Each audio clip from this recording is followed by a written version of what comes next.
Hello everyone! Gamit po itong mga cubes na ginawa ko po na may mga letters, meron po tayong fun activity for today. So, magi-spelling po tayo.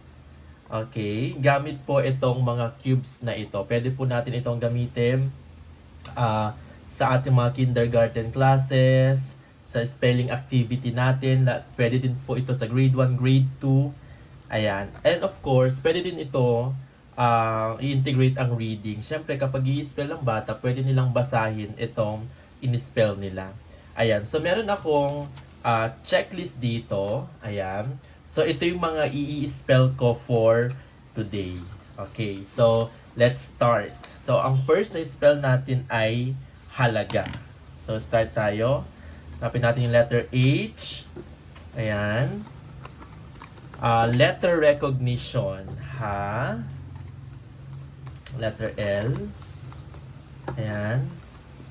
Halaga.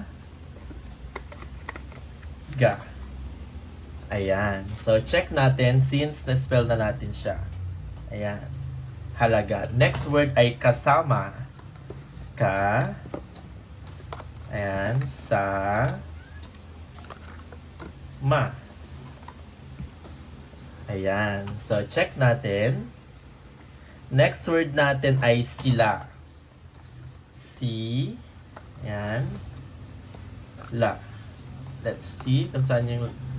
Ayan. Si. La. Ayan. So, gumawa lang po ako dito ng 6 na cubes. Ayan. Next naman ay ama. A. Letter M. Ama. Ayan. Next word ay makata. Ayan. Letter M, letter A, letter K, makata. Ayan. Sobrang cute. Ayan. Next word is isda. Isda. Hanapin natin letter D. Isda. Ayan. Okay. Dapat na tayong matapos. Next ay dami. Ayan. Letters. Hanapin natin letter D. Mi. Ayan. Next word ay alaga.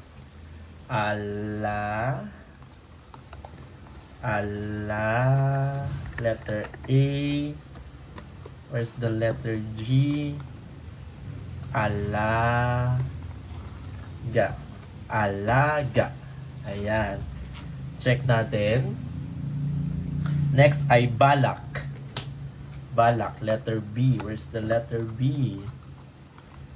Ayan. Hanapin natin. Balak. Ayan. Okay. Ayan na. Check ko na pala. Balak. Now, try naman natin ang CVC. Ayan. Spell natin lad. Ayan. Lad. Spell natin bam.